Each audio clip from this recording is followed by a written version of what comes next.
drinking this, it's like apple cider in the Keurig with bourbon. Oh, that sounds fun. It's delicious. It's so Good. It's so fallish of you. Yeah, I've had it. I've actually drank it like the past few nights. Now, I will say I've done the same thing, Corey. I bought 24 pumpkin spice with cinnamon buttercream icing cookies from Cheryl's & Co. Which I'm well aware. I bought $50 worth of cookies. That is funny. That is funny. You know what we should do? Here, I'm going to do something. You know what I'm going to do? Because when I open GarageBand, Yeah. it slows down everything because my computer doesn't have enough RAM. So I'm just going to take the audio from the Zoom recording and just then do it post. That makes sense. Yeah, because you're looking very similar to, those really old dubbed like Chinese movies. Yeah. Where it's like an American actor over someone just like mouthing what would be like Chinese, but it's coming out American. Yeah, as soon as I close the program, it like runs way faster. Interesting. Yeah, hang tight real quick. Yeah, that's kind of crazy. I'm still like, dude, I've been spending so much time like looking for like ways to do video in a better manner than what I've been able to do. Yeah. So I really wanted to utilize my camera. So I bought this Cam Link, which is just like a video capture card. Yeah. And I literally just hooked it up like 2 minutes ago. It's part of the responsibility to this. But I know my computer suffers with RAM because it's only, I think, 128. Yeah. It's just not enough. Or sorry, not sorry, that's storage. I forget what my RAM capacity is. 8 maybe? It's probably like, 8 gigs. I think it's 8 gigs. So I'm like, God, I know I'm suffering in terms of like ability to process and all that shit. So I've been looking at upgrading to like an actual MacBook. If our brains were measured in memory cards or memory sticks. Yeah, we've had this conversation before. Like, how many gigs do you think our brain could do? Like yours versus mine? Well, not a comparison or a competition. I'm just thinking, like, if you were going to build, in general? Yeah, if you were going to build my brain out of a computer or into a computer, how much RAM would it take? Now, that's different than a CPU. That's different than processing power. Yeah. But just straight up memory, the ability to simultaneously run multiple applications at the same time. Oh, for you, you're like, dude, you're low level. I thought you were going to give me a really high remarks. No, because you can do a lot of stuff, but you're a pretty one-track mind. Like, I know you think you have a great, unique ability to multitask, but what I would say is multitasking is 2 parts. It's 2-part inception and then second part completion. You're really good at doing a bunch of the first parts, and then it takes you a really long time to do all the last parts, the completion. That's true. You juggle a lot of shit, and the inner workings you can do stuff, but it takes you a while for completion. Yeah, that's true. I think like is that a bandwidth issue? Yeah, it kind of is a bandwidth issue. You know what? That's exactly what it is. Because think about a bowling alley. You have the ability to throw multiple balls at the same time. Mm-hmm. I sling a lot of balls. You do sling a lot of balls, but you don't have any gutters up. So you have no way to focus those balls. That's true. So your balls are flying every which way. That's true. Don't know how to aim them. Yeah. You've been terrible aiming your balls over a long period of time. That's so you true. Can do a lot of stuff, but I would argue your ability to complete a lot of stuff simultaneously is somewhat difficult. Now, I have the opposite problem. I can't do a lot of stuff, but I can finish a lot of stuff very quickly. But I can't juggle 10 things at one time. I have to focus on one thing. But if I focus, I can get shit done really fast. Yeah.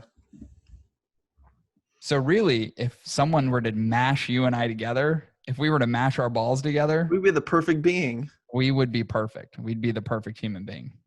That's true. We would be Hitler's dream. Would you like to gender splice with me? The fact that you even are even the fact that you are suggesting that you understand my gender complexity is unfathomable. I mean, we're 50% like genetically the same, right?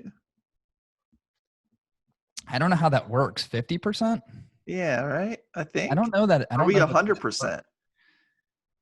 Well, if we were 100%, we'd be the same person. I just mean from like I'm thinking of incest. Because if we're going to meld our genetic code together, Yeah. is it going to create the perfect being, or is it going to create a little dum dum? Oh, I see what you're saying. Oh no, we'd be retarded. It would create an R word for sure. It would create an R Yeah. word. It's almost like We're going to create a Randy. it's you know what it's like? It's like dog breeders, right? The whole idea is that like you want to keep them pure. That's why they call them purebred. So pure breeding at its core is ancestral, right? Like it's keeping a bloodline together. But the problem is when you do that in breeding, you breed a whole bunch of mental disorders and issues with dogs. Like I've had a friend who had to put his dog down because of that, because the dog was beautiful, looked incredible, Dude, have you but literally went full fucking dum-dum. have you heard all the craziness around like incest in royal families for through like several past generations and centuries? No. Yeah, so there's like this whole thing I was watching talking about um why there was so much crazy like royal bloodlines. It's because in order to keep the blood going, there was a lot of incest happening with royal families. I mean, that doesn't surprise me. Isn't Yeah, that essentially what happened in Game of Thrones? because like there's this one family, I don't remember what country they were, from Europe, but their children were so inbred that they Hey, carried Chris, this all of them. all of The them. answer is all of them. Yeah, they all had this like very long, weird chin and like real droopy eyes and really big like nose, and it was like something that was always passed down to the same ones, like the same, Yeah. like it was all like so.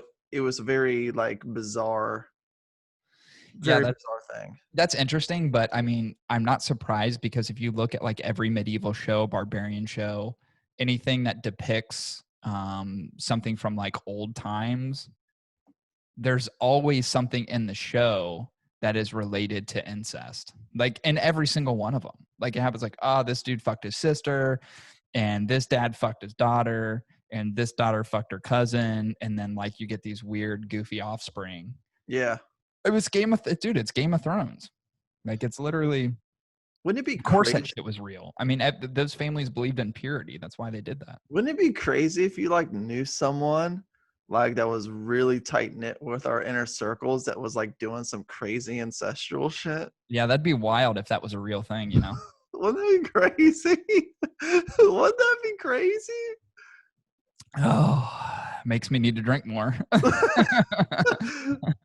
Wouldn't that be something? That would be pretty wild. That's crazy.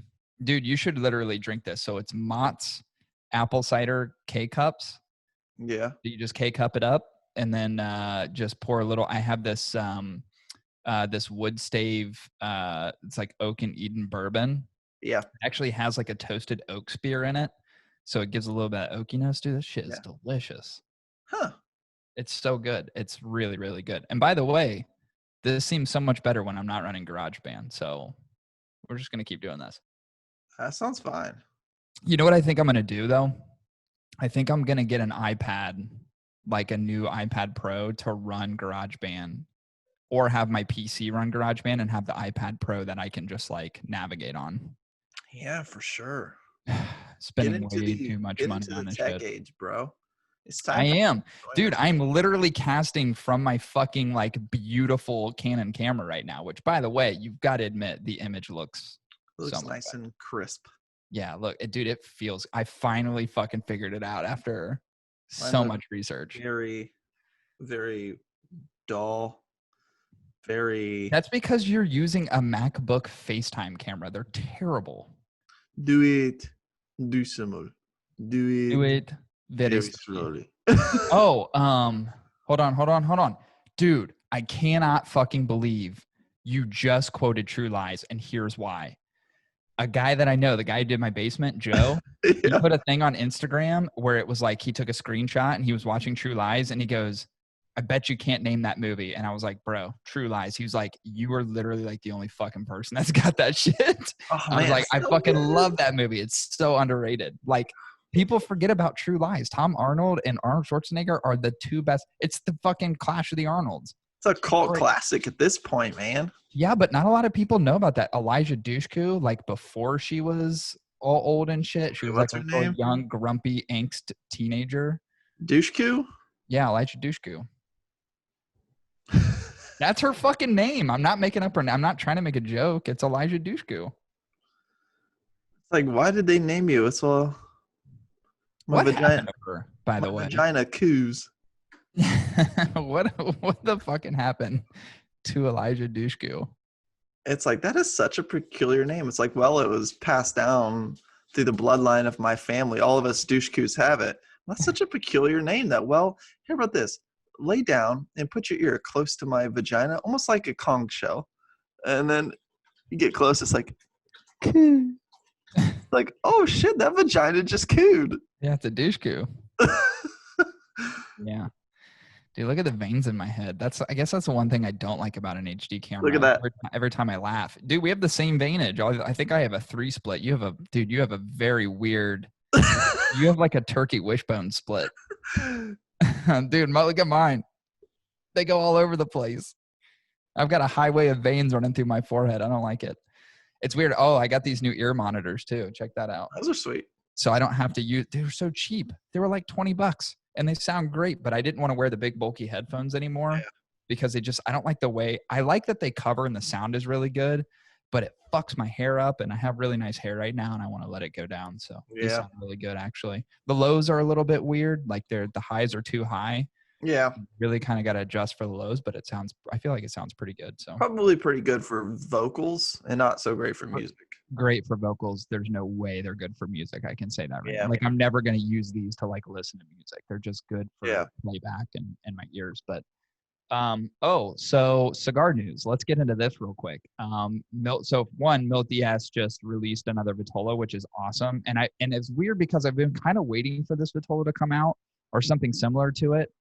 So it's the Mareva XX, which is awesome because it's a 5 1/8 by 42. So it's that really awesome kind of like a little longer Corona style. That 42 ring gauge I think is going to be amazing in that cigar. So Milt Diaz is like quickly turned into one of my favorite cigars to smoke on the regular. And I think in that Vitola, that shit's got to be magic. Lil Mill.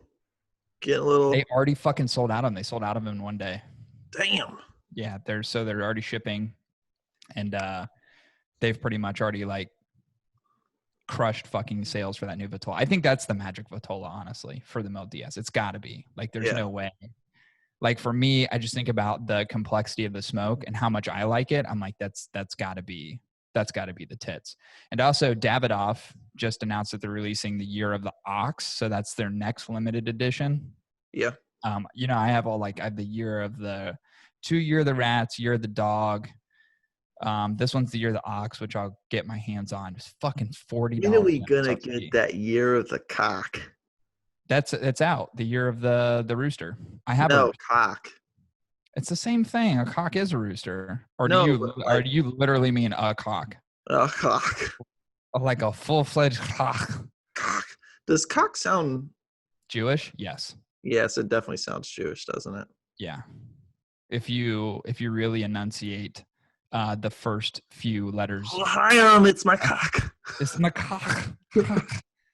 Why does it always sound like the way you enunciate Jewish words just sounds like you're coughing up phlegm? I've never understood that. They have bad allergies. It's an uncomfortable thing to do, so it's like, why do it? All Jewish people have really bad allergies where they get really itchy throats. There's got to be some Jews that listen to us.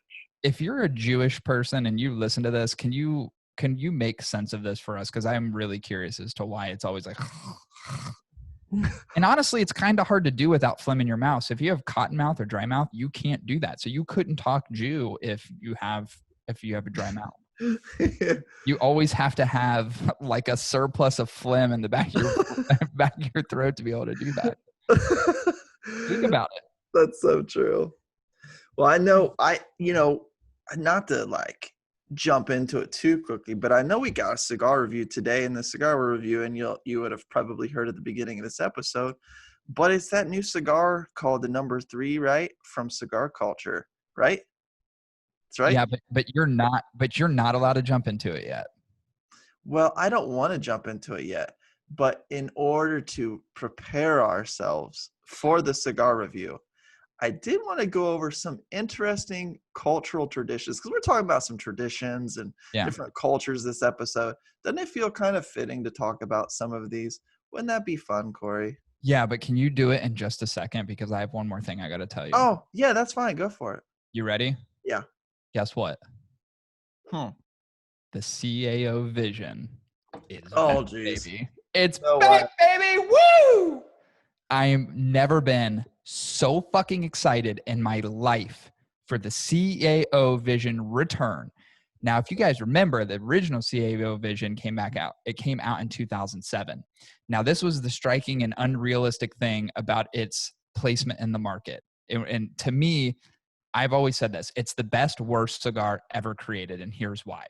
You pay an exorbitant amount for the cigar itself, because what you really are paying for is the humidor that it comes in. Yes, I didn't say box. I said humidor. It's a functioning humidor that the original 2007 release came in. Now, here's what you get. You get about a $150 box, and you get about a $2 cigar. That's about what the CAO vision is worth. Now, I'm saying this, and I have about 5 or 6 of the CAO visions left. Because you love them. Because I absolutely love them. The new CAO vision is slated to return in November. Now, Chris, do you want to take a guess? By the way, it's a different blend, so it's not a repeat of it's completely different blend, and it's probably going to be just as terrible. But do you want to guess? Because you got to pay for that fucking humidor. You got to pay for that fucking box, which, by the way, if you're only buying these in one, it's not worth it. You're paying for one stick. You don't get the fucking cool ass humidor that lights up that they go into. So can you guess, Chris, what MSRP is on just one fucking cigar? $16. Wrong. Is it up? Oh my God, really? Yeah, I swear to God. And I thought 16 was being generous. By the way, there's a reason I turned my background this color blue, because it's the same color blue. The vision. Vision is coming in. Is it $20? It's just south of $20, $19, $18.99 per stick for the new CAO vision. Now, here's the thing, guys. We want to dog CAO. And we've dogged CAO on the pod. I'm pretty sure they came up and are overrated, underrated, and we probably just slayed them to no end. But I am a believer that the CAO vision is going to breathe life back into this company. I think it's going to be the next big cigar release for CAO. By the way, you should 100% look at the fucking bands and look at the design. Hold on, I gotta look at this. Holy shit. It's so, Chris, I cannot tell you, one, how excited I am and how fucking retarded the whole thing is. I've never been so excited for a cigar release in my life. I can't wait to review it. Do they glow? The humidor glows. Yeah, the box glows. So when you open it, a blue LED light turns on. So it's pretty similar to the 2007 release. It looks so futuristic. Yeah, the label, right? Is that what you're looking at? Yeah. Look how ridiculous it looks. That's some Tesla type shit. That is. That's what it is. That's what it reminds me of. Like those hard edges and Davidoff, like the Davidoff echelon with this. Dude, I don't know what they're doing, but listen to this. Cameroon wrapper. So it's like the first time they've ever used Cameroon. Ecuadorian Sumatran binder. And here's the filler combination. So you've got Jalapala regions. You've got, hold on, is it just jalapeno? Oh yeah, and fillers from jalapeno. So you've got the Cameroon wrapper. Huh. On a CAO. Like I am so, which by the way, it's only in one Vitola. It's a Churchill, which is a 7x50. Chris, we have to get our hands on this. When it releases in November, we have to fucking get them. And I'm buying a whole box because I want that fucking humidor. I'm going to set it in the background so you can see it all the time. I'm just going to put it on a little LED stand. strip dies on it. Yeah, dude. So back in, so I went to a shop in Chicago, which is when I got my first CAO Vision. I paid like $14 for this fucking thing. By the way, I didn't get the humidor because I only paid for one stick. But they had the humidor back there and they had like 3 cigars left in it. And they had them since the original release. Like the box has been, I bought them in 2014. That's how long ago it was. So they had them already sitting on for 7 years. So it was back in this like hidden inventory, back in this like closet area. And I went back there and the dude flipped open the humidor and the little blue light came on. It had stayed on for 7 years. Wow. So, I mean, to answer your question, obviously it's got to be battery operated. So there's a way that you can change out the batteries to keep the humidor glowing. And, obviously. Yeah. But they had never changed the batteries in them or anything. And they flipped the fucking thing open and it still lit up. It was so dope, dude. I was like, holy shit, this is the coolest thing ever. It's the coolest. It's literally the coolest, dumbest thing I've ever seen in cigars. That's totally a cult. Like I posted about it and John Huber messaged me back and it was like, Jesus Christ. Something to that effect, probably in emoji form. But yeah, $18.99 per stick.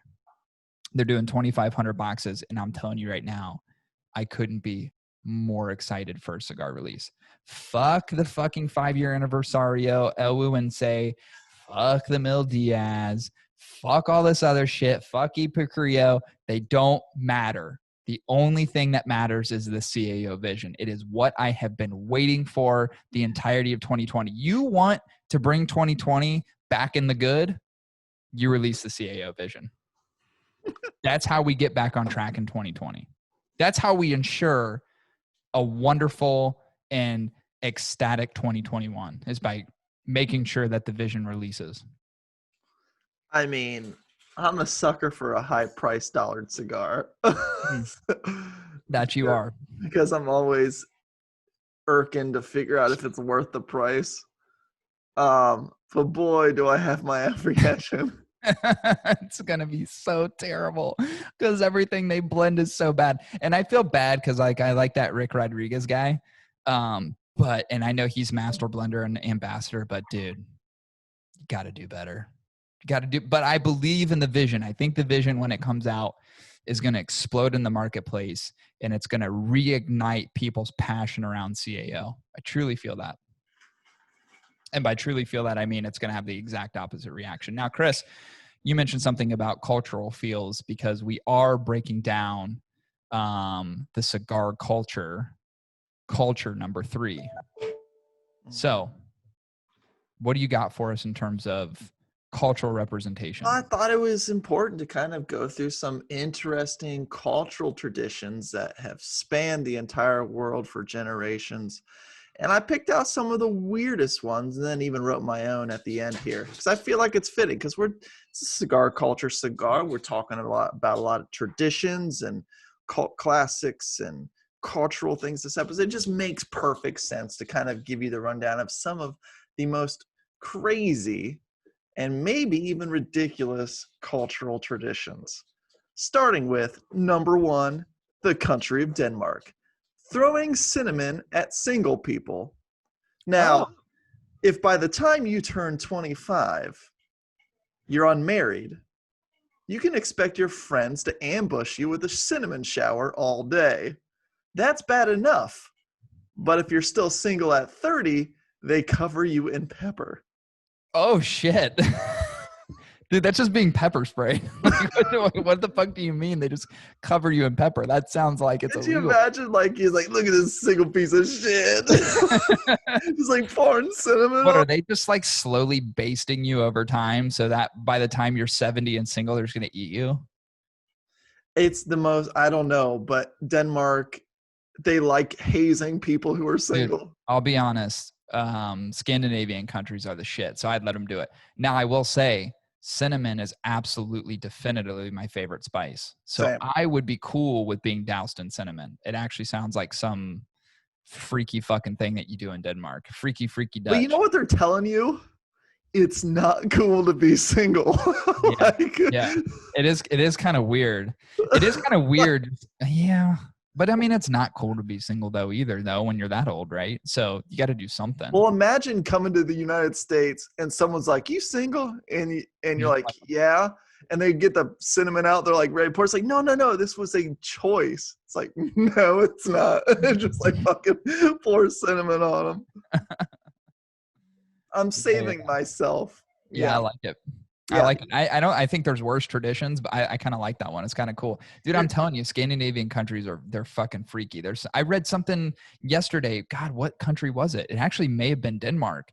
It was like I'm never gonna remember this fact. I just heard it yesterday. It's crazy. You're gonna notice a trend in Okay. some of these. So let's go to Intrigued. Let's go to number 2, Okay. Germany. Okay. Cleaning on your 30th birthday.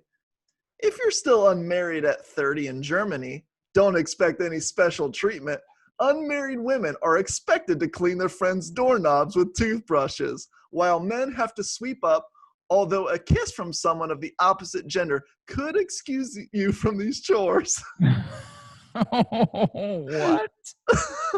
It just sounds like my neighbor across the street who like fucking insists on cleaning her fucking front goddamn doorstep all the time. She should be single because she has like 50 cats, but unfortunately she has a husband. I've seen him. He's living. The problem is think about a really unfortunate looking person or a very unfortunate looking woman where all she wants to do is getting out of having to clean someone's doorknobs with toothbrushes. Right. And she's like, well, someone just please kiss me. I'm like, no, bitch. Like, you're hideous. No one is kissing you. In fact, you're going to be doing this until you're dead. Yep. God damn. Yeah. Dude, how shitty would it be? It is like, that's the punishment for being single. Yeah. It's like, you just got to clean a bunch of shit now. Like this is your life. Yeah. Man, that's crazy. Why are all these centered around the age of 30? Oh, you're going to notice another trend peeping up here. Okay. Continue. Coming in with number 3, Czech Republic. Smacking women with a special whip at Easter. On Easter Monday, men go from house to house, lightly whipping the women with braided willow branches called pomlaskas, or kabach, which is Slavic, to apparently imbue them with fertility. Wow. Dude, that's some primitive shit right there. So imagine you're this unfortunate 25-year-old woman who lives in Denmark, and you're sick of getting hazed for being single. You move to Germany, and they force you to clean. They want you to clean their doorknobs, and then you move to the Czech Republic, thinking, "God, I'm finally out of here." And then people start whipping you, like, "Bitch, you need to be fertile." Like, oh my god, dude, that's intense. Yeah. That's Czech Republic. Now, so part of this trend is just like, these are really old countries. These are countries that have been around for such a long time. So there's these carried traditions. Like the United States is a country that is just so extremely young. So we don't have these kinds of traditions, and they don't carry over from other countries either, really. Yeah. Now, that's interesting. We're going to take a tangent for number 4, the Netherlands. I love the Netherlands. On someone's birthday, a single person, you congratulate the entire family. See, in Dutch tradition, you congratulate the relatives on someone's birthday, as well as the person's whose birthday it is. And for the birthday party, everyone sits in a giant circle for tea and cake. So imagine you're having your child's birthday party, and everyone just comes around and just congratulates you for your kid's birthday. Congratulations. Congratulations. Fucking awesome. Congratulations. 4. Congratulations. I kind of like it. That one's kind of fun. I think that's one I want to do with my own family. That is fun. And by the way, the Netherlands is dope. So come on, keep those traditions alive. I love it. Number 5, Austria. Pulling fingers. So fart prank? In Austria, Fingerhalaken, or competitive finger pulling, is a serious sport with very strict rules. Finger athletes aim to drag their opponents across the table by just their finger. Fingerhalaken is also played in Bavaria and Germany. Now, I looked up videos of what Fingerhalaken Oh, is. Jesus Christ. Imagine wearing those German attires at Oktoberfest with the suspenders and the dresses and the hats, right? They use these tightly braided bands, and all of them hook their middle finger to each side of the band, and so they're like this, and then they try to pull the other person across the table. Could you imagine being a girl dating the guy who's the champion?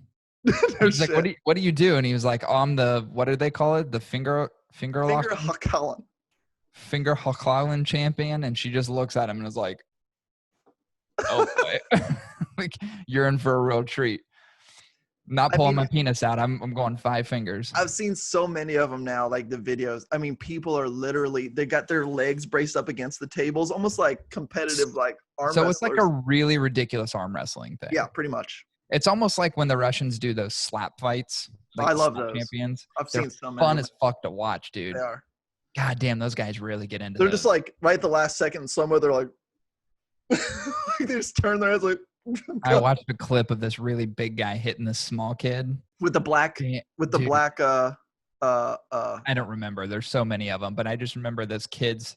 So he hit him so hard that the kid's head turned and then came back, and he was just like, his eyes were like this, and then he just buckled and and I was like, holy, dude, he knocked his head like a fucking owl's head and spun it around, and when it came back, he looked at him and then passed out. Yeah, I was like, holy shit. That sport is cool, man. He's like, I'm going to break your neck and make you pass out at the same time. We got 2 more. We got one left that is a real tradition, then one that I wrote. Okay. Coming in at number 6, Japan. Follow a giant penis through the streets. The festival of Kanamara Matsuri dates back to the 17th century. Revelers dress as penises, eat penis-shaped sweets, and create giant iron penises carried through the streets of Kawasaki. It honors the legend of a woman who had a demonic-toothed vagina that ate men's penises, and it remained undefeated until a metal worker built a metal penis that broke the demon's teeth. All right, time to move to Japan. Best tradition I've ever heard of in my life. How amazing is that one? I like how someone finally wised up and was like, you know what? She keeps devouring our penises. We got to make a metal one. Yeah. It's the only way we can defeat her. And the last one, number 7, the cigar industry. Sexist social hypocrisy. In today's cigar culture, it's tradition for women on social media to willingly flaunt their tits and ass while smoking cigars closely resembling the shape of a man's erect penis. When women do this, men from all over the world will shame them as tasteless creatures, all the while secretly DMing them asking for more pictures. This is a real fucking problem we have in this industry. Oh, the accuracy to that, what you had just created is so fucking hilarious and so on point. So appropriately on point, because it literally happens every single day. Yeah. And the funny thing too is that objectivity around it, where it's like you get a female who's just like, I am a powerful woman. Hear me roar. Hear me roar. I am. Right. I have this urge of independence, and this is me in my strong female element. All the while, it's really only to seek the attention of the men that want to desire something like that. That's the real. Let's make no mistake about it. That's the real reason why those things occur. We've talked about it so many times, and I don't know that I've ever broken it down that degree, but that's really what it is. So where someone says, I'm not in it for the attention, I'm not to do these things, like that's not what it's about. That's exactly what it's about. Like you're a hypocrite if you are suggesting that that's not what you're desiring out of posting certain pictures, promiscuous, and so on and so forth. You're just fucking lying. The attention creates this likability around you. It gives you, what do I want to say? Almost like I think people feel it gives them relevance. I feel females think it gives them relevance in the industry. All the while I know so many females as a part of the cigar industry that are relevant because of who they are and what they know and certain social demeanors and how they interact and engage with all the people around them. And it has nothing to do with this one singular point of focus, which is a photo that you post, again, promiscuous or other, to where you're just seeking negative attention. And that's what you get. So like I've seen where certain females in the cigar industry will post like screenshots of DMs from guys where they're like, I'm not about this. This is not why I do this. Right. And I hate this I hate why men do this. And it's like, no, it's exactly what you're trying to achieve. That's the likability that you're trying to achieve by what you post. Like, you're not fooling anybody. Now, if it does happen to someone where that truly isn't their intentionality, I could see how it would be very unnerving. But for the most part, if you can just understand, especially based on content alone, why someone is doing that and the kind of content that they're posting, you're not fooling Dude, anybody. and you Of know course what? you're doing it. I know some of these women that do it too. And granted, guys are the reason they do it. So it really stems with the problem of a dude. But that said, I've seen some women kind of make these unethical choices in the industry and then retract them later. Like, so hopefully some of them have a slight conscience. Like, I saw a post from someone of a girl that was like half naked with a cigar, and I went to her profile to see if there was like, if that same photo was on her profile, and it's not. In fact, her page is completely classy now. So it's like, it just goes to because part of me is like, okay, let's see what the rest of this fucking bitch. I know a few of those as well, and I think part of it too is like, it sucks too that there's a male expectation around females being in the industry, and that's the kind of content that they desire. So I do think there's a male pressure that exists there. Oh yeah. But at the same time, it's like, I would say for the most part, you're not going to garner any sort of respect from anybody who are the real people, like the real folk that exist within the cigar industry, the people who really care about it for what it is, for the cigars themselves. You're not going to get positive attention from those people. For the people who really fucking care about what this industry represents, you're not going to get what you desire. I don't think you're going to get the respect when you go into a lounge either. No, for sure not. For sure. I mean, like, that's how you want to represent yourself. And I know I see the content. I know what it looks like. Like, it's out there and it's there every day. And I think there's so many of them that put on this facade that want to pretend that that's not the reason they're doing it. But it's like, that's exactly the reason you're doing it. You're not like, there's no part of anybody who's got a little bit of intelligence that you think you're fooling, because you're just not. Like, I mean, we've satirically done stuff to make fun of that. I actually thought about it earlier, but I had this cut on my chest. I got hit with a hockey puck and it literally like blew my chest up. Yo, I have like, yeah, dude, it's like this huge bruise, and it like cut my fucking chest open. But what I was going to do was like, cause I don't know how to do, I'm not a TikToker. I'm not a talk. Yeah. I'm not a talktard. So I don't know anything about TikTok, but I know Instagram has Reels, but I don't know what it means. So I was like, oh, maybe I'll like figure out what Reels means. Like, maybe I can like do a quick video. So what I was going to do was, and we've talked about this before, where I squish my cleavage together and have a cigar in the middle, and then the camera just like slowly pan out. And then it's just me like this, just half naked. Yeah. But I couldn't do it because of this cut on my chest. And that was like the whole intention around that is like to make a funny, satirical, promiscuous pose from a guy with a hairy chest. That's what I wanted to do, because I thought, it's funny, and we've always made fun of those things. But like, we make fun of it because it's true and it exists. And I know that you're really jovial, fun, cultural things that you put in, like, is supposed to be hilarious, but like, That's a Ironically enough, real one, this is man. a fucking serious topic. As funny as you made it, which I think is fucking incredible and is so funny. It's hilarious. It's a serious topic, and it's one that fucking plagues this industry so much. And it's, it's weird too, because I think like coronavirus and lockdowns have kind of exposed those things for what they are, because there was just this whole like, I remember seeing this post from somebody that will remain nameless, but if you've paid attention at all, you'll understand who I'm talking about. There's 3 women representing, I'll call it a coalition of women who were trying to do something in the cigar industry together, the 3 of them. And I don't know if it was Instagram driven, but I don't know what it was beyond like, I don't know the social aspects to it. I don't know the culture aspects to it, but it was like 3 women are going to be this thing in the cigar industry. And the post it was like a repost of a picture of these 3 females. And the post was, mark my words, this is like the next big thing in cigar media. These 3 people, boom, boom, boom, X, Y, and Z.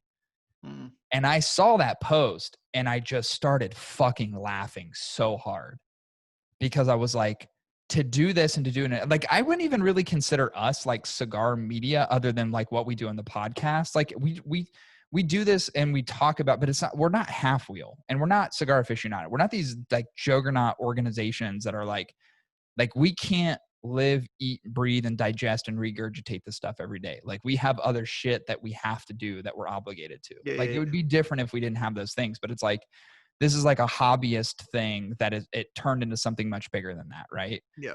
So that's what we are. So it was weird to me to see a post from somebody saying like, these 3 females, X, Y, and Z, are going to be the next big thing in cigar media. And I go, on what platform? Like, what are they going to do? What are you going to do that a Half Wheel hasn't done? What are you going to do that Cigar Aficionado hasn't done? What are you going to do that we haven't done from a podcast perspective? What do you mean media? What does it mean? What are you going to do? And guess what? As quickly as that statement was made is as quickly as it fucking dissolved. Never hear from any of them. They could have done it with full frontal nudity or bizarre ways to smoke cigars. Like, from the veggie. I would be thoroughly intrigued if someone could take a draw of a cigar from their vagina with a Kegel push. Probably. I mean, I think you could do it with your butthole too. Yeah. To be honest. Yeah. Like, yeah. I would want to see that. Not so much like a turn on. I definitely want to see that. Not from like no, I want to see it just from like purposes. Just from a scientific perspective. Is it like possible? Trust me, there's nothing that's ever going to turn me on about a girl putting a fucking cigar in their fucking hoo-ha. There's no turn on desire. I know some freaky fucking people out there who probably love that. To me, I'm looking at that. It's like, you might as well be in a medical gown and like an OBGYN. Like the other thing I would like to see is like, all cigars generally smoke because you suck on them, right? But if a girl can just stroke it and make it smoke, that would also be quite like rubbing 2 sticks together to create a fire. Yeah. Yeah. Like, instead of sucking it to get stuff to come out, you would just rub it real fast. Just rub it real fast. Oh, that's interesting. Like, if they can get it to draw through the rub. Yeah, draw it through the rub. Pressure. Yeah, right. Yeah. That would be pretty possible. I mean, maybe that's what they were gonna do. But I'm telling you, man, they're the next big thing. Like those 3 females who all 3 of them just put up promiscuous pictures all the time. Those 3 females are going to be the biggest thing in cigar media. And those 3 females together are no longer together. They're all by themselves again. Because it made me laugh. I was like intentionally fucking laughing when I read that. And I was like, that's the dumbest thing to suggest. If there was something that led me to believe, or there was something outside of that statement that was made where I was like, yeah, these 3, they are women in the industry that have pressed forward and have sought to understand everything about cigars, have toured factories, have done the research. And it was none of that. Like, it's like, what media can you push out? What content are you going to push out that's going to be desirable from a cigar smoker perspective? It's like you have nothing to back up what you're trying to do. You don't even have a plan in place. Like, none of it made sense. It was so disjointed. I don't know. It was such a stupid fucking statement to make. And it irritated me more than it made me angry. Cause I go, God, there's got to be more people out here that think the same way, and that makes me disappointed. Could you marry a cigar, get pregnant, and have a litter of cigarillos? Of course, it's a real thing. That could happen, maybe. I bet Donger could do it. Donger could totally do it. Donger for sure could do it. Next awesome idea. Yeah. Do you want to get into this review? It'd be dope if we did. Yeah, let's do it. I really like your culture segment, by the way. That was very good. Thank you. Very well thought out, very well put together. I love it. You texted me earlier, and I want to get some context to your text because you said, "Is this cigar a joke?" Yeah. And I didn't know what you meant by that because I have certain feelings about this cigar. Yeah.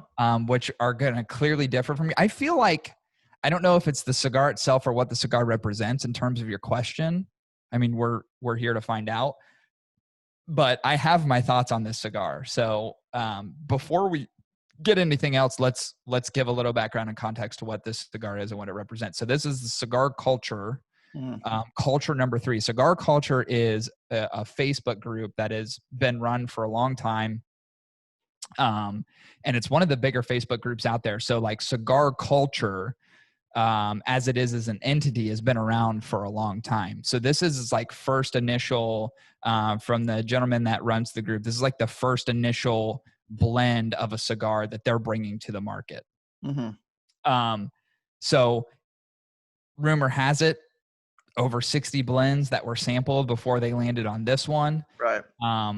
Which is pretty incredible. Like I look at it and it's like, I'm very picky with choices that I make in terms of, especially with like cigars. It's like, I would want to make sure that this fits, but 60, I'm like, Jesus Christ. It's like, at what point do you not go through 20 and go, maybe we're not with the right factory? Like, do they even have what we could fucking do? Because they desire, but I appreciate the fact that this was something that was so intentional. And by the way, the cigar group is run by Adrian Acosta. It's actually, he's big name in the cigar industry. Facebook group is massive, logos everywhere. So this first cigar that they're bringing to the market, which is actually pretty dope, because I would say somebody that has that kind of reputation in the industry, it's like, if you're going to do a cigar, you kind of want it to be done by somebody who has, I would say, is cultured in the industry, right? Like knows a ton about tobacco. So with that being said, I don't know, Chris, if I want to ask you the question now, why you asked me it was a joke, or if in your breakdown of the cigar, you will entertain me by suggesting what the joke is as we move into the actual breakdown. Yeah, let's wait till we get to the actual breakdown, and I'll wink. I'll be like, okay, here's the joke. Here we go. So before we get into it, Chris, just tell everybody how we break these bad boys down. Sure. Each cigar review is broken down into 3 main categories: construction, burn, and flavor. To throw in a little extra kicker, we see if the cigar is worth the price for a possible bonus or deduction. And then finally, we average out our individual reviews, giving you guys our total recommendation. Now, this could be, I don't know, that's the hot tickets, the highest accolades you could ever get from us. Then there's highly recommended, decent smoke to try. There's better options out there. And last one, which you never want to be in, which is might as well smoke twigs and mud for free. That's true. That's the worst category. We've not had anybody hit that category yet, but I suspect it's going to come. We've had one that's close, kind of close. We've had a few. I've rated a few where I'm like, this is real dog shit, but it's not down and dirty. It's not in the mud quite yet, but it's getting there. Yep. The only one I could think of is maybe the egg. If we were going to break down, which has been suggested. We've actually had people ask us about the egg, and I'm like, I don't know that I want to waste a couple hours of my life trying to figure out how I want to review this monstrosity. I know. So to me, it's just like I'm almost rudely denying any thought around ever wanting to review that cigar, but I feel like the pressure will build enough to where it'll force us to do it at some point. So anyway, let's get into the components of this cigar. Now, this is in a 6x50 Toro. It's a very average size cigar. utilizes an Ecuadorian Habano wrapper, a Dominican binder, and a whole fuck ton of fillers. And by a whole fuck ton of fillers, I mean 5 different types of fillers, 4 from the Dominican, 1 from Nicaragua. So there is a complexity to the design of this cigar, not necessarily the flavors yet, but a complexity to the design of the cigar that could either make this very interesting or could make it very challenging and unwanted. Yeah. We've seen this before as cigars. You see some of these wild fucking components built in. If it's not thought out in, I would say, in a manner of which creates good complexity and good balance to the cigar, they can really fall flat on their face because everything seems disconnected in terms of the smoking experience. So I'm wondering which way this is going to go. Sure. I suspect our opinions are going to differ. So with that being said, let's get into it. Chris, what did you think about the construction on the cigar? Well, let's just say pretty solid construction. Kind of a light brown looking cigar with mild veins, very, very little oiliness on the wrapper. But I will say this, very flashy label. If I was going to speak just about the branding and marketing around the cigar, it's kind of carved out its own little place in the market when you look at it. Like it's got a cool facade to it. And all in all, I thought it was a pretty solid construction. I had a little bit of nickage at the foot, but nothing to be like points off.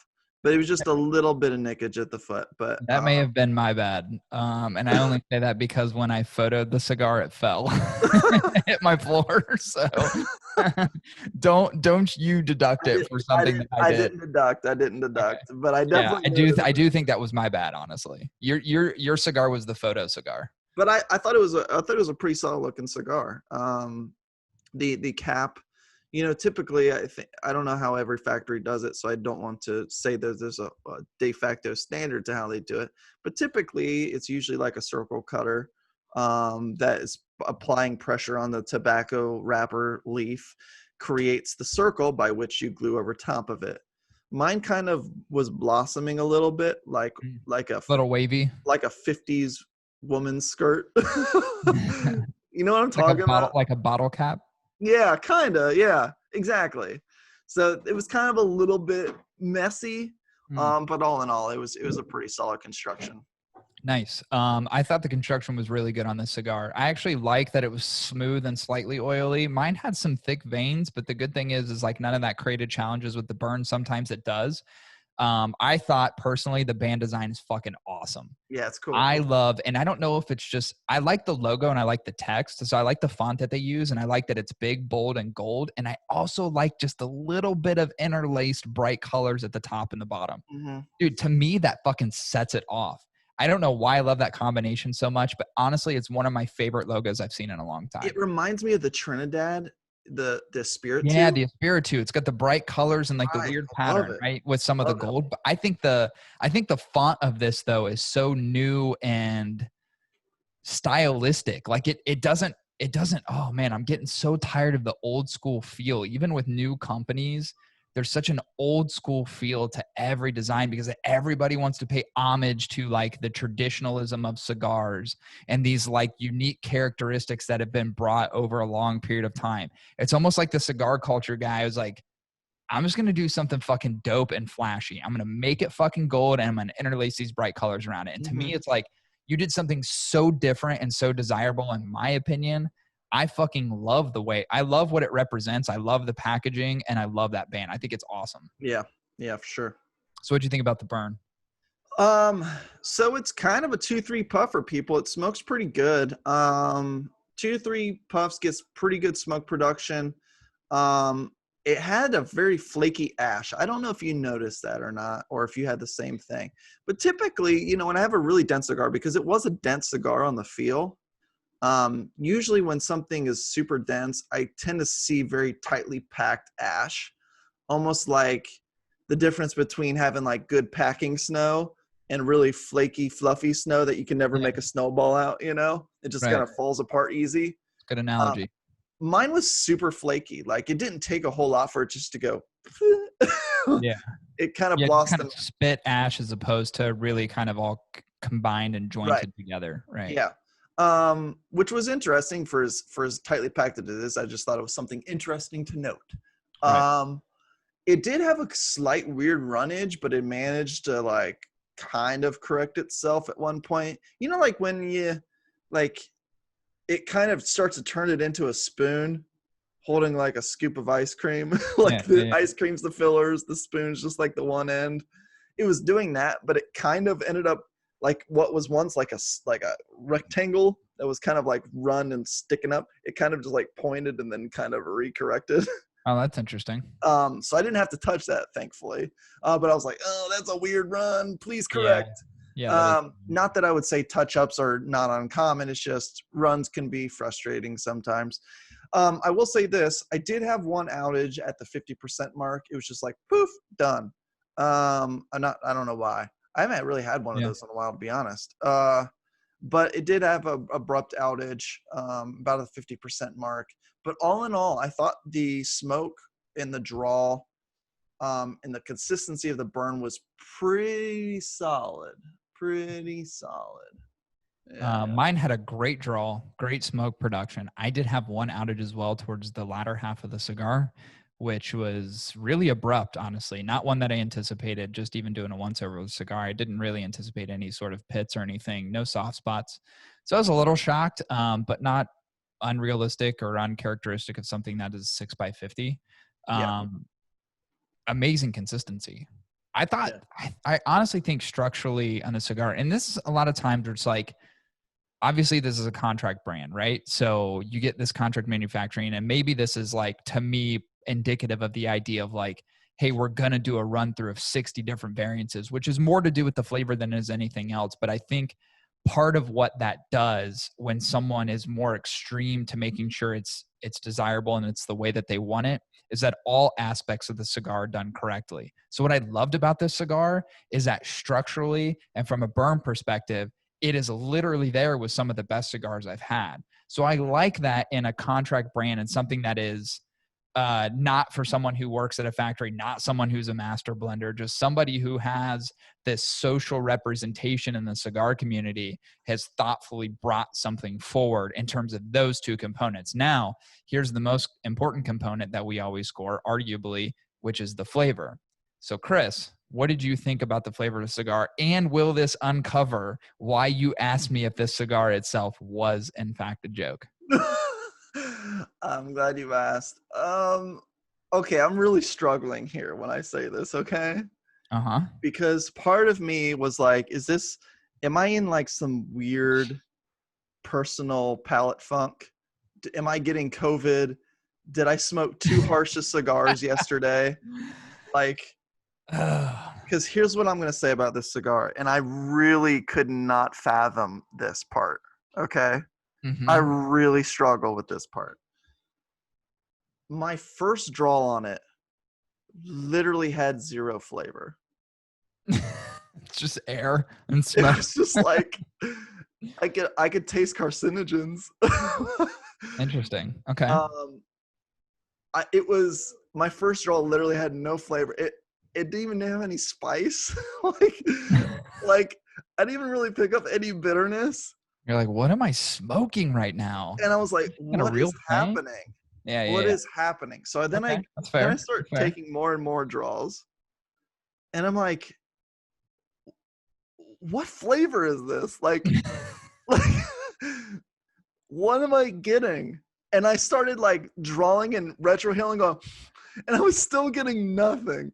Like I was like, what flavor? And it wasn't about until almost halfway through the cigar that I was able to get anything out of it. And this is what I got. And this is a big fat maybe, because I don't know if I'm dying or if I've got COVID or Yeah. something else is inhibiting my taste buds. But I think I got something that was slightly nutty, slightly earthy, with a mild amount of bitterness. I think.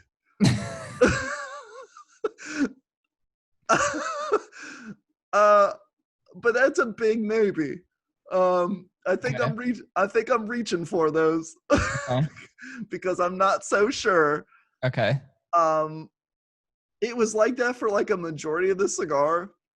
And then I got to the like past my outage and I relit it. And about at the 3/4 mark, right? I've got maybe a couple inches left on this thing. It Yeah. actually gave me something that was a little bit past the numbing of like it maybe it was like, did I eat something that had like lidocaine in it? Like, I'm not sure. Yeah. But I did finally towards the latter part did get some interesting bitter and mild creamy notes, but they were so dulled still. And then it just started getting harsh at the end. And I found myself uh, not really wanting to see where the rest of the ride or journey was going to go. So I set it down at about a half an inch, or 1.5 inches. Okay. Um, Interesting. I really struggled with this one, and I'm praying that it's just me. You know, maybe my palate was off. So Cigar Culture, if for whatever reason I'm sick and I don't realize it, Yeah, there may have to be a redemption strategy to then this one. I'll smoke it again if Corey's opinion's different. I'll just say that, okay? Yeah. But that is Um, definitively what I experienced. yeah, I think you're having a stroke or you have COVID. I am just for the sake of this conversation going to read you verbatim my notes on this cigar, and then allow you to absorb them, digest them, and then we'll discuss. Okay. So on the outset, this cigar pretty much had everything in each puff. I feel like Violet Beauregard from Willy Wonka chewing the multi-course gum. It's woody, creamy, smooth, earthy, and peppery, all in what feels like an intended combination. How this cigar maintains balance given all the components is beyond me, but it does. There's a constant interval of flavors and an almost predicted rotation that keeps you interested throughout. That is literally what I wrote on this cigar. I thought personally this cigar was incredible. I thought on the onset, I'm like, the filler combinations are going to add too much to this where it's going to be like characteristically overload. It's just Yeah. going to be an overload of flavors. It's going to feel disconnected. It's going to feel like there's no balance, there's no consistency. I fucking loved it. I love the flavors of this cigar. And I didn't want to love them. I'll be honest with you. I had this preconceived idea where I was just going to be like, okay, this is another one of those like weird gimmicky releases from, you know, social media juggernaut. Yeah. And what is that really going to represent in terms of cigar? Is it going to be something that just kind of is plastered and not really thoughtful? Is this like a cash grab type of thing? And I'm not saying it isn't. I know people are going to take some offense to it. Is it something like that? You know, that's what I just had this weird thought in my head. I'm like, well, there's just no way that this is going to live up to some of the excellence that's been produced even in 2020. Yeah. And honestly, it's one of the better cigars I've smoked in a while. I thought it was fucking great. I love the flavor combinations in this cigar because it literally had everything. Wait. Am I in the fucking Twilight Zone? I think you have COVID. I think you're fucked up. I think you have something fucked up about I you. am so asymptomatic though. Like, I have nothing. Minus your fucking flavor. Dude, I thought the cigar was awesome. I really did. And it, you know what disappoints me now is that I liked it so much and you smoked the only other one that I know that I mean, I know I can get my hands on more, but it's like, God, if I knew you just wouldn't have liked it, I would have smoked both of them because I really liked the cigar and I liked it all the way to the end. Corey, I'm gonna be real with you. You know, like sometimes when pugs have litters, like some of them are really cute and adorable, but they all have their own little take on it. But then you Yeah. get one that has like bug eyes, like super bug eyes falling out of its head and its brain is exposed. And you're like, Yeah. well, that one's not going to survive. I think you gave me that one. It's possible. You got the fucking retarded runt of the Cigar Culture number 3 blend. Now, and I imagine you took pretty good care of it and it went straight from that bag to my humidor. Dude, it stays. I mean, I just got them, by the way. So they're 2 weeks old, maybe. I don't know, man. They were together, so there's nothing different in the environment, nothing at all. So Can stress induce Maybe poor you just, flavor? no, but maybe you just didn't like it. But it could also, I mean, let's play into the factor that I didn't like the El Wawente. You fucking love that cigar. And there's so many people. I knew it was going to be such a fucking, I know everybody was going to love that cigar and all these foundation dick writers. And I knew me coming out and saying that this cigar is very subpar for $15 was going to be a fucking thing people were going to bitch about. And that was a big difference. You and I don't differ in terms of taste a lot. Yeah. From a palatability perspective, we like very similar things. But in that, we were so fucking vastly different. And I like that. And I also like in this one that our opinions differ to a very, very great degree, to the point where I think maybe something actually might be wrong with you. I would suggest that maybe not everything was there.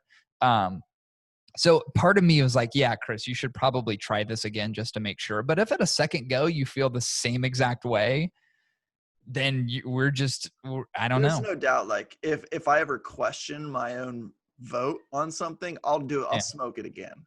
Yeah, well, and also this, if I were a second voice in which our opinions were very much paralleled with one another, then I think we could go, this is just a shitty cigar. But I really like this cigar. I really liked it. Like I'm a fucking fan. I am a fan. Okay, I'm going to ask you a series of questions. Sure. And I want you to answer them immediately. Did you get nuttiness out of it? Yes. Okay, cool. All right, check mark. Did you get some sort of earthiness or cedar notes? Yes, very Okay, much so. check mark. Earthy and woody were the two predominant flavors that I got out of it, actually. They were there. And amazing on the Retro Hill, by the way. So I'm shocked that even on the Retro Hill, you couldn't pick up anything. I retro hailed this entire fucking cigar and thought it was so fucking I will say this, good. the Retro Hill did not burn Yeah, at all. oh, it's super smooth. It's super I mean, they mild. call this a medium to like medium full. Like to No, me, it's not full. this cigar is like medium at best. I mean, Yeah. it is one from a strength perspective, I think is just right down the center. I retrohaled literally this entire. I thought it was so fucking good. Yeah. Okay. Very mild in spice. Yeah, not a lot of spice at all. Okay. Literally almost none. Okay. A little pepper at the beginning and a little bit at the end. Not a main role. And more predominantly a strong amount of creaminess in the middle. Dude, this cigar is creamy all the way through. Okay. Incredible.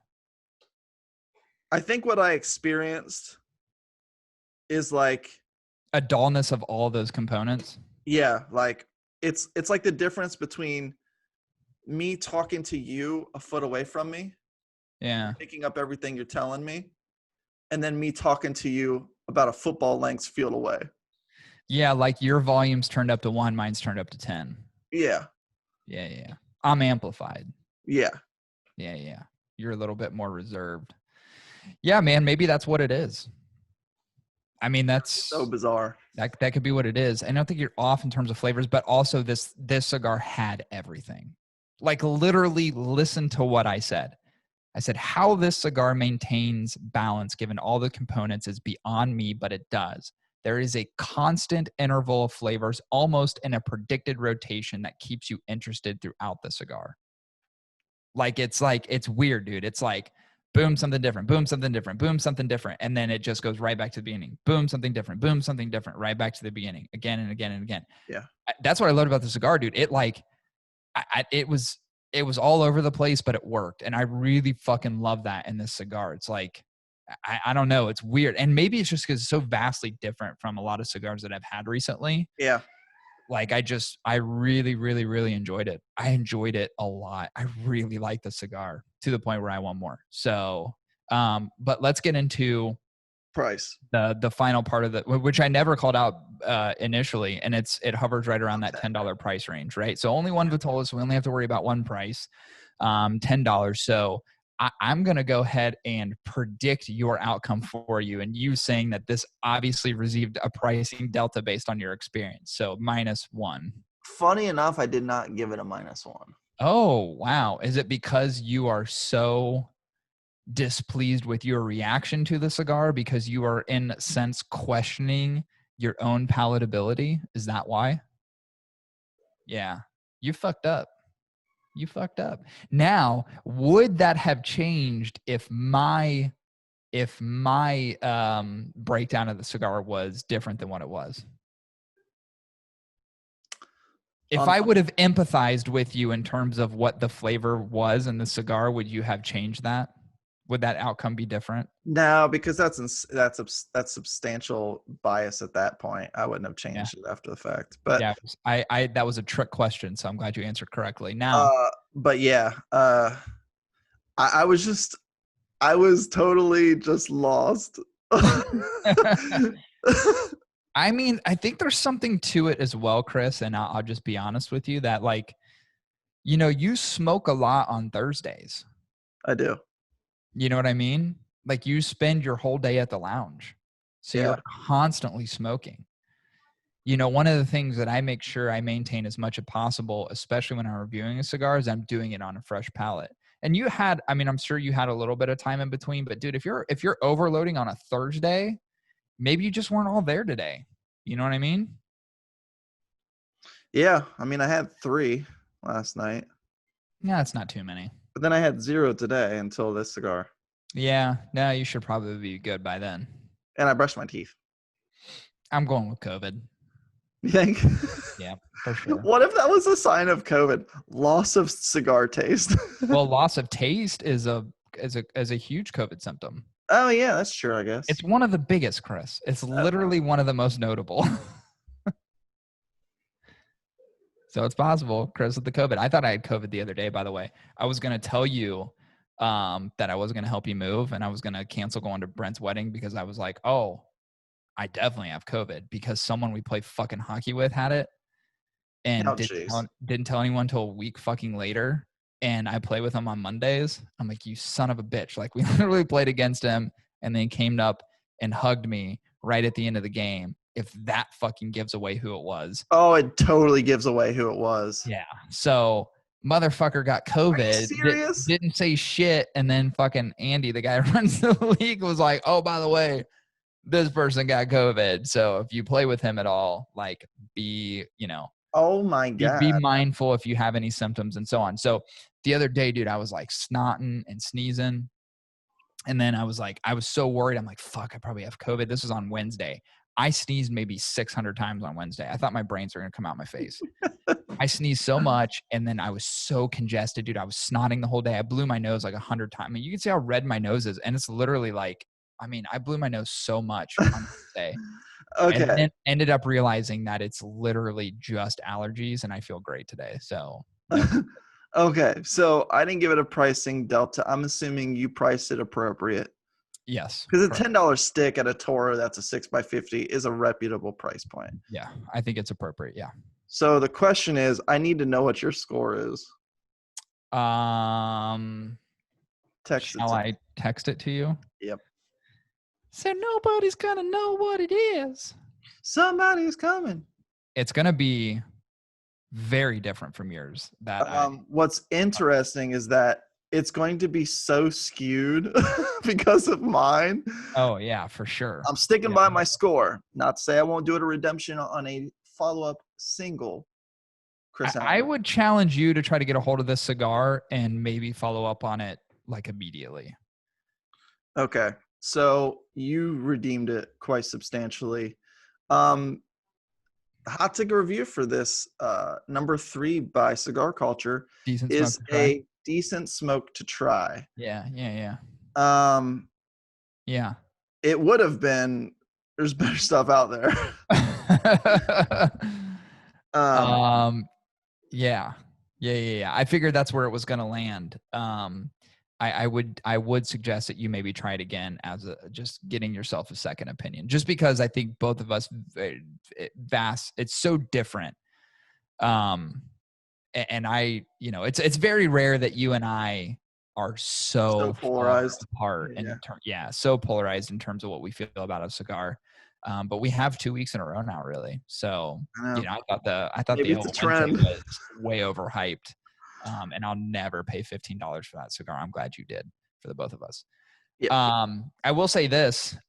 One of the things I was thinking about Not that I'm going to put this to an audience vote or anything, but I think it would be kind of cool as we narrow down. We know we're getting towards the end of the year, which means just like everyone else, we're going to give out our top picks, our top cigars of the year. We've reviewed and actually put out, and I'm really going to make my way through the rest of the list of 2019 releases. We haven't really posted any reviews lately. I've been so insanely busy. It's been very difficult, although I reviewed one yesterday. So I think here I'll probably be posting like 3 or 4. My goal is to make it through the rest of the list. And by the way, so Steve Saka and his crew sent us some samples. So I just got them today. So we got the Brulee. So I think I think we need to put that in the mix of cigars that we'll put in as far as 2020 releases. But I think it would be cool if, because as of recent, we haven't actually published scores of a cigar, although we have told people numerous amounts of times we are scoring the cigars. They do have an associated score. That score is what we ultimately represent in terms of a recommendation. I think it would be cool as we go to the end that we reveal the scores of the cigars, the ones that make the top list. That'd be cool. So we've got the community scores from everybody. So what the entirety of the folks who voted on each one of the cigars. And then we can unhide our score.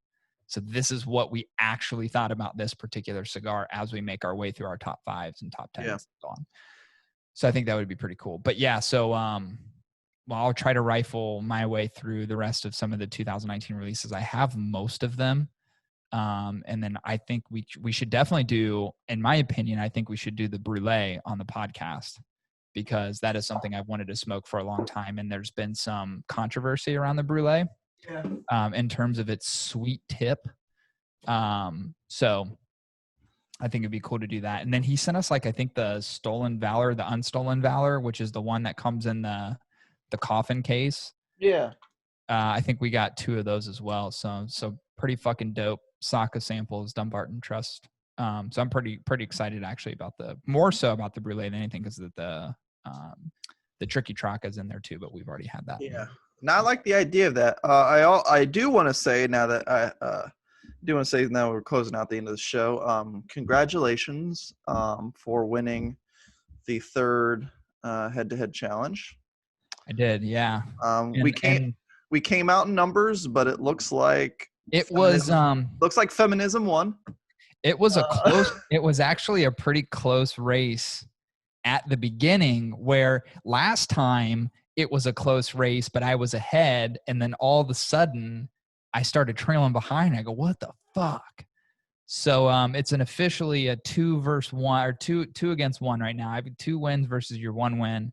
But I felt really strongly about what I was bringing forward in the Tatuaje Bride. I thought that was a really good choice for a myriad of reasons. Not that I'm discounting your Zombie by any stretch of the imagination. I still want to smoke that cigar, and I'll reserve my opinions until I do so.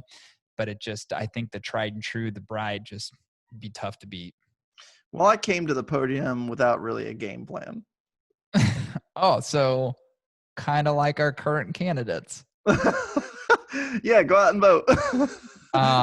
We should do a presidential show. Oh, that'd be pretty wild. Yeah. So the outcome of the election, obviously, we're going to know next week. I already early voted, by the way. There's no way I'm waiting in those fucking poll lines.